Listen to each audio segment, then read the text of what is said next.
تحریک انصاف ایک بار پھر احتجاجی راہ اختیار کرتی دکھائی دے رہی ہے، جو اس بات کی طرف بھی اشارہ کرتا ہے کہ تحریک انصاف ممکنہ طور پر اسٹیبلشمنٹ سے بیک ڈور رابطوں میں کوئی بڑا سیاسی بریک تھرو حاصل کرنے میں ناکام رہی ہے۔ گو کہ تحریک انصاف اور بانی پی ٹی آئی کی جانب سے یہ دعویٰ کیا جا رہا ہے کہ انہیں ڈیل کی پیشکش ہوئی، لیکن انہوں نے کسی قسم کی ڈیل سے انکار کیا۔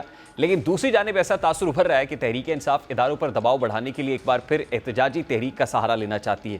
شاید یہی وجہ ہے کہ وزیر اعلیٰ کے پی کے علی امین گنڈا پور جو مفاہمت کی بات کرتے دکھائی دیتے تھے، جن کے حوالے سے یہ تاثر ابھرتا تھا کہ وہ احتجاج اور جلسوں کو درمیان میں چھوڑ کر طاقتور حلقوں کو انگیج کرنے کی کوشش کرتے تھے، وہ اب احتجاجی تحریک چلانے کی بات کر رہے ہیں۔ وزیر اعلیٰ کے پی کے علی امین گنڈا پور کی رہائی کے لیے تحریک کی تیاری کے حوالے سے کیا سٹیٹمنٹ سامنے آیا، ذرا سب سے پہلے اس کی ایک جھلک آپ کو دکھاتے ہیں۔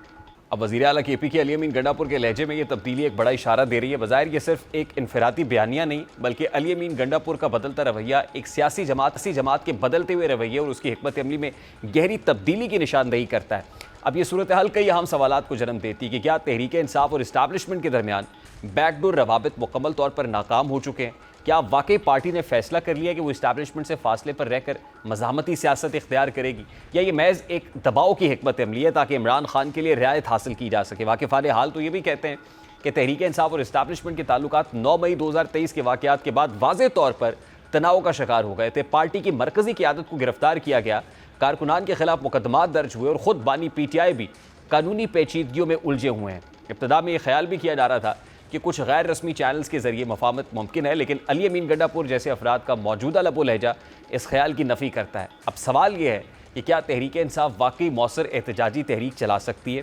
تحریک انصاف کی اسٹریٹ پار ماضی میں قابل ذکر رہی ہے، لیکن موجودہ حالات قدرے مختلف ہیں۔ پارٹی کی قیادت کا ایک بڑا حصہ یا تو قید میں یا خاموشی اختیار کی ہوئے یا قانونی پیچیدگیوں سے نبرد آزما ہے۔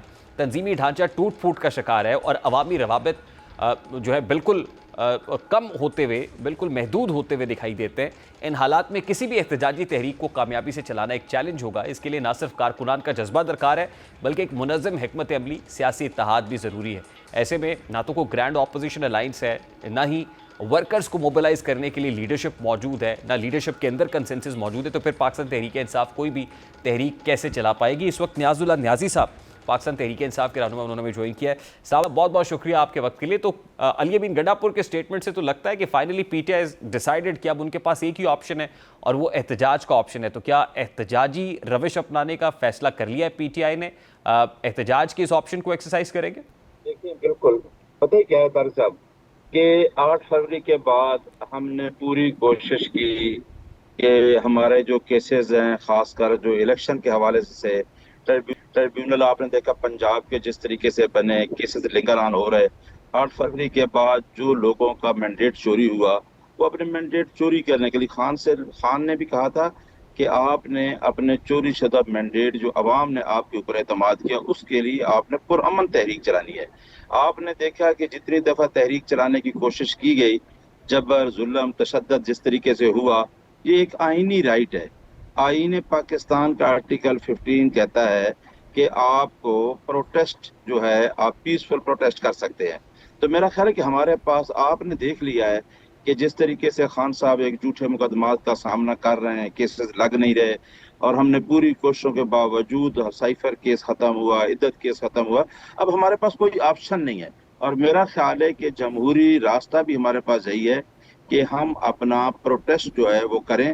اور علی امین گنڈا پور صاحب ٹھیک کہہ رہے ہیں، وہ بھی پوری کوشش کر رہے ہیں کہ کسی نہ کسی طریقے سے کوئی راستہ نکالا جائے، لیکن اب راستہ میرا خیال اسی طرح نکلے گا کہ کیونکہ خان صاحب نے خود لیڈ کر رہے ہیں جیل سے اس تحریک کو، اور انشاءاللہ یہ پرامن تحریک چلے گی اور ہم جو اپنا مشن ہے اس میں انشاءاللہ ہم کامیاب ہوں گے۔ نہیں صاحب، یہ تحریک چلائیں گے کیسے جب کارکن پہلے ہی مایوس ہے، قیادت کے درمیان واضح تفریق موجود ہے، تو پھر یہ تحریک چلے گی کیسے؟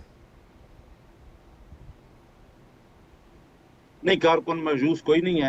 اب کارکنوں کے اوپر آپ بھی ذرا تھوڑا سا بتایا کرنا کہ جس طریقے وکلاء کے اوپر بھی آپ دہشت گردی کے 5 پرچے دے کے بیٹھے ہیں۔ میرا جیسا وکیل جس کی 33 ایئر پریکٹس ہے، طارق صاحب میرے جیسے وکیل پہ بھی 5 کیس دہشت گردی کے ہیں۔ کیا ہم دہشت گرد لوگ ہیں؟ کیا جو آئین کی بالادستی اور قانون کی حکمرانی کی بات کرتا ہے وہ دہشت گرد ہے؟ جب تک آپ کو پتہ ہے پنجاب سے لوگ نہیں نکلیں گے تب تک کوئی بھی تحریک کامیاب نہیں ہو پائے گی۔ اس سے پہلے کے پی سے لوگ آئے اور پھر 26 نومبر کو جو نتیجہ تھا وہ سب نے دیکھا۔ بالکل طاہر صاحب آپ کی بات ٹھیک ہے، لیکن آپ دیکھ رہے ہیں کہ آپ نے ابھی دیکھا کہ پنجاب سے ابھی لوگ نکلے، ابھی لاسٹ ڈیٹ خان کی تھی القادر میں، تو پنجاب سے ہمارے پنڈی ڈویژن سے بہت سارے لوگ اس پہ موجود تھے. اب پھر القادر میں 11 تاریخ ہے ہماری ہائی کورٹ میں جو کیسز لگے ہوئے ہیں، نکلیں گے لوگ. لوگوں کے اندر دیکھیں ڈر خوف تو ہے. ایک حکومت ہے جو لوگوں کو پرامن احتجاج کرنے کی اجازت نہیں دے رہی. پھر وہ اپنا آپ مشن عوام جو پہ ہے نا، تکیہ کیے ہوئے ہیں. 26 نومبر کو بھی یہی ہوا نا, عوام کو آگے کر دیا, لیڈرشپ دم دبا کے بھاگ گئی, لوگ مارے کھاتے رہے. تو نہیں لوگوں کے اب اندر ریزنٹمنٹ اس اب لیے ہے نا نہیں سر. ہوگا. نہیں اب نہیں ہوگا. آپ ابھی عمران خان نے امجد نیازی کو پولیٹیکل اپنا کوارڈینیٹر بنایا ہے. میں ترجمان آپ کے سامنے بیٹھا ہوں. ہمارے جو وکلاء کے قائدین ہیں, حامد خان ہو گیا, قاضی انور صاحب ہو گئے, منیر ملک, ہم سارے رابطے میں. ہماری جنگ چھوٹی نہیں ہے. دیکھیں 26 امینڈمنٹ کی سب سے بڑی جنگ ہے جس سے عدلیہ کی آزادی کو انڈرمائن کیا گیا. اس 26ویں ترمیم کے خلاف بھی وکلاء متحد ہیں, اور میرا خیال ہے کہ آپ کو چینج محسوس ہوگی. ہم کبھی بھی مایوس نہیں ہونا طارق صاحب. یہ مایوسی کوئی کمپرومائز بھی کرتا جائے گا وہ فارغ ہوتا جائے گا. جو لیکن بندہ سر کمپرومائز نیائی کرے صاحب, گا کسی کیا کمپرومائز میں نہیں جا رہا. What difference are you going to make now? آپ کہہ رہے ہیں اب نہیں ہوگا, تو اب کیا ہوگا؟ احتجاج کا طریقہ کار کیا ہوگا, دائرہ کار کیا ہوگا, اور یہ ضمانت آپ کیسے دے سکتے ہیں کہ اب کی بار ویسے نہیں ہوگا جیسے پہلے ہوتا رہا ہے؟ نہیں دیکھیں, میرا خیال ہے کہ آپ نے دیکھا کہ 26 نومبر کو بھی ہوا, سارا ظلم ہوا, لیکن اس دفعہ مختلف یہ ہوگا کہ ایک تو آپ کو وکلاء نظر آئیں گے, ایک آپ کو سول سوسائٹی نظر آئے گی. 10 جون کو کل بجٹ بھی آ رہا ہے. لوگ مہنگائی سے بھی زیادہ پریشان ہیں اور لوگ اکٹھے ہیں. لوگوں میں جو ڈر تھا وہ ختم ہو رہا ہے, کیونکہ لوگ یہ چاہتے ہیں کہ جس آدمی کو ہم نے ووٹ دیا, ووٹ ہم نے 8 فروری کو دیا عمران خان کے ویژن پہ, تو یہ سختیاں آپ نے دیکھا نہیں کہ ہم نے کتنی سختیاں برداشت کر رہے ہیں. یہ سختیاں وقت کے ساتھ ختم ہو جائیں گے. یہ بیٹھ کے سوچ رہے نا کہ جی آپ کیسے نکلیں گے, یہ غلط ہے. یا تو ہم بیٹھ گئے ہوں, ہم بیٹھے نہیں ہیں, ہم نکلے ہوئے ہیں. اور میں نے پہلے بھی کہا کہ تحریک جو ہوتی ہے وہ ٹائم لیتی ہے, اور ہم وکلاء بھی, سیاسی لیڈر بھی, سول سوسائٹی بھی, میڈیا بھی ساتھ دے گا, کیونکہ ملک کے اندر آپ کو ایک ہی لیڈر ملا ہے جو پوری قوم کو متحد اور یکجا رکھ سکتا ہے. آپ سندھ میں نکلتے ہیں تو سندھ گورنمنٹ, آپ نے دیکھا سندھ میں ہمارے کتنے لوگ نکلے ہوئے ہیں. لوگوں کو نکلنے نہیں دیا جا رہا.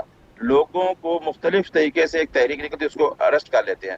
تو یہ اریسٹ ہوتے رہیں گے. جب آپ کو یاد ہے عدلیہ کی تحریک میں یہ ہوا, 2 سال ہم روڈوں پہ رہے, ہمارے اوپر پرچے ہوئے, ہم اریسٹ نہیں ہوئے, نہیں صاحب, میں ہمارے یہ کہہ رہا ہوں کہ آپ نے جیل بھرو تحریک کا خلاف. اعلان کر کے بھی دیکھا, اس کا کیا نتیجہ نکلا. آپ نے اسلام آباد کی طرف مارچ کر کے بھی دیکھ لیا, دھرنے کا اعلان کر کے بھی دیکھ لیا. اب کیا ہو, اب آپشن کیا ہے؟ وہ تحریک کیا ہوگی؟ لوگوں کو کیا کہیں گے؟ کہاں جائیں؟ نکل کے کہاں جائیں وہ؟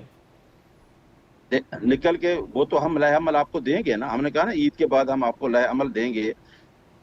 خان صاحب نے الیکشن کمیشن کے بھی کہا کہ اس کے سامنے پروٹیسٹ کریں, آپ اپنے ڈسٹرکٹ میں پروٹیسٹ کریں. یہ سارا لائحہ عمل آپ کو دے رہے ہیں انشاءاللہ. یہ آج کا دن گزر دینے دینا, ہم اکٹھے ہو رہے ہیں, اور انشاءاللہ یہ عید کے بعد ہم نے کہا تھا آپ کو لائحہ عمل دیں گے, اور ٹھیک ہے. پرامن ہوگا. ایک بات یاد رکھنا کہ ہماری جو تحریک ہوگی جس میں سارے ہم لوگ ہوں گے, پرامن تحریک ہوگی, کیونکہ ہمارے اوپر کوئی جو الزام لگاتا ہے ہم اس کو غلط ثابت کرنا ہے. ٹھیک ہے, بہت بہت شکریہ. نیاز اللہ نیازی صاحب ہمارے ساتھ موجود تھے. ابھی ایک بریک لیں گے, اور بریک کے بعد جب واپس آئیں گے تو اراکین اسمبلی کی تنخواہوں میں 600% اضافہ کر دیا گیا ہے. اس پر بات کریں گے اس بریک کے بعد. ہمارے ساتھ